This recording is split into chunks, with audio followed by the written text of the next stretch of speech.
Zero जनपद वाले अभ्यर्थी ही गलत हैं।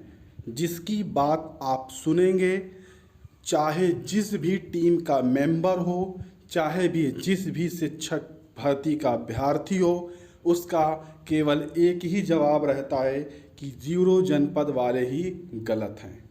जी हाँ, जीरो जनपद वाले ही गलत हैं। और गलत इसलिए हैं क्योंकि उन्हें ज्वाइनिंग लेटर आज तक नहीं मिला, उन्हें नियुक्ति पत्र नहीं मिला।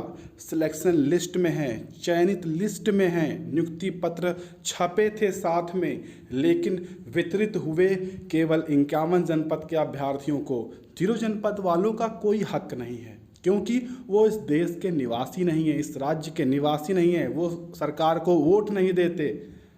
इस कारण से जीरो वाले गलत हैं, ऐसा लगता है सभी को। हम आपको बता दें कि 16,448 में 3 जनपद जीरो हुए। उन जनपद के अभ्यर्थी गलत नहीं हैं, वो ठीक हैं, उनकी नियुक्ति सही है, लेकिन 24 जनपद जीरो होने के बाद वो अभ्यर्थी गलत हैं, उनकी नियुक्ति पत्र उनको दिया जाना गलत है। ये गलत है, ये चीज़ सभी को गलत लग रही है। उनको गलत क्यों नहीं लग रही है जो 3 जनपद के अभ्यर्थी नियुक्ति पत्र पाकर आज 3 साल से नौकरी कर रहे हैं। इसलिए मैं ये सब चीज़ें कह रहा हूँ क्योंकि जो जीरो जनपद के अभ्यर्थी हैं उनके दर्द को हमारे चैनल के अलावा कोई नहीं जान सकता।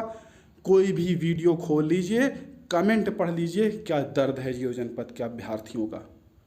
उसी भर्ती में 12,000 लोग सेलेक्ट हुए, 12,460, आधे से कम से आधे से ज़्यादा लोग नौकरी कर रहे हैं, उससे आधे लोग आज भी नियुक्ति पत्र नहीं पा पाए। कोई सोच सकता है कि ये क्या बीत रही होगी उन पे, क्योंकि वो सिलेक्शन लिस्ट में है। कोई लोग कहते हैं कि उनमें योग्यता नहीं है, योग्यता है तो 68,000 में हो जाना चाहिए, 69,000 में हो जाना चाहिए। कहने वाले कौन हैं? 15,000 के अभ्यर्थी, 16,000 के अभ्यर्थी, 12,000 में सेलेक्टेड नौकरी कर रहे अभ्यर्थी। तो ये भी तो उसी चयन लिस्ट से, उसी एकेडमिक कट ऑफ के अनुसार ही आज नौकरी कर रहे हैं। मैं ये सब बातें इसलिए कह रहा हूँ क्योंकि बार बार हर जगह मैं देख रहा हूँ कि जीरो जनपद को गलत कहा जा रहा है। साफ तौर पर बता दूं, जीरो जनपद अपनी नियुक्ति के लिए, अपने हक के लिए लड़ रहे हैं। वह ना तो 12,000 यहाँ पर 460 के जो अभ्यर्थी नौकरी कर रहे हैं उनसे मतलब है उनको, ना 15,000 शिक्षक भर्ती से, ना 16,448 भर्ती से।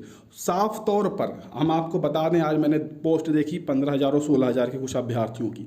वहाँ पर कह रहे हैं कि मोहित कुमार द्विवेदी ने, उनके जो वकील हैं, उन्होंने गलत तरीके से सुप्रीम कोर्ट को गुमराह करके अपनी अपील जो है वो एक्सेप्ट करवाई है। चलिए मान लेते हैं एक्सेप्ट करवाई है, लेकिन वो क्या कहते हैं कि हम 16,000 और 15,000 शिक्षक भर्ती में जो सेलेक्ट अभ्यर्थी हैं उनका पक्ष रखने के लिए हम कोर्ट में एसएलपी दाखिल करेंगे। तो चलिए आप करिए, लेकिन उन्होंने ये, उसके लिए उनको चंदा चाहिए, चंदा इकट्ठा होगा, लेकिन उन्होंने ये बात बिल्कुल भी नहीं बताई कि 16,448 और 15,000 शिक्षक भर्ती पर सुप्रीम कोर्ट में उसी दिन की सुनवाई में ललित सर ने खुद कहा था, अंकुर गर्ग की सुनवाई पर, कि हम इस भर्ती में किसी भी प्रकार का कोई भी बदलाव या छेड़खानी नहीं करेंगे।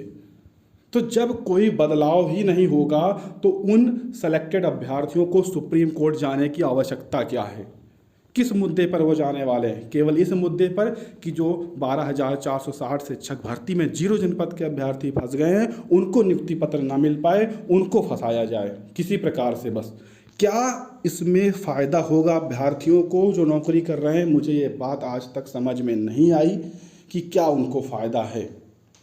वो चयन लिस्ट में हैं, उनको नौकरी मिल रही है, तो इनको क्या समस्या हो रही है, बात समझ में नहीं आ रही है। वो अपने हक के लिए लड़ रहे हैं, लेकिन जो उसका विरोध कर रहे हैं उनका इससे कोई भी नुकसान नहीं होने वाला है। यहाँ पर जो भी अपीलें की गई मोहित कुमार द्विवेदी के द्वारा, वहाँ पर ना उन्होंने 12,460 में सेलेक्टेड अभ्यर्थियों को, ना 15,000, ना 16,000 इस तरह में सेलेक्टेड अभ्यर्थियों को कोई भी नुकसान पहुँचाने की कोई बात नहीं कही। केवल ये चीज़ कही गई है कि जब 16,448 में 3 जनपद जीरो थे, उन्हें नियुक्ति पत्र मिल सकता है तो उसको तो बेस बनाया ही जाएगा।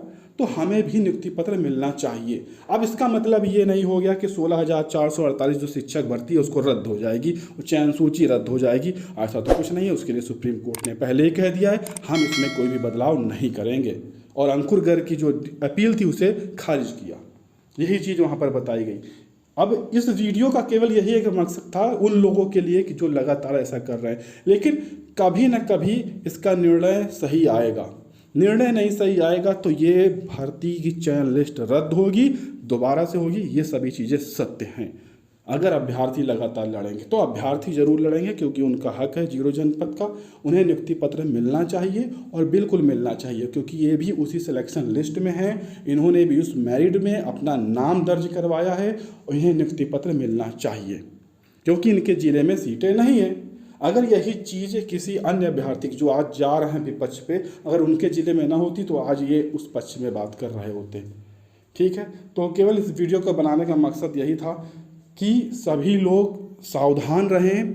0 जनपद के खास तौर पर अभ्यर्थी और जो 51 जनपद के अभ्यर्थी हैं कम मेरिट वाले, जो ज्वाइनिंग लेटर नहीं पा पाए, वो किसी के बहकावे में मत आएँ कि इसकी ये हमारे 51 जनपद के साथी हैं, हमारे लिए अच्छा करेंगे, नौकरी कर रहे हैं, तो उनके बहकावे में, किसी के बहकावे में मत आएँ। अपने बुद्धि सद्बुद्धि से काम करें, किसी को किसी प्रकार का कोई पैसा ना दें। अगर आप मोहित एंड टीम को पैसा देते हैं कोई ज़रूरत पड़ने पर, तभी आपको जो है नियुक्ति पत्र मिल सकता है, अन्यथा की स्थिति में बिल्कुल भी नहीं।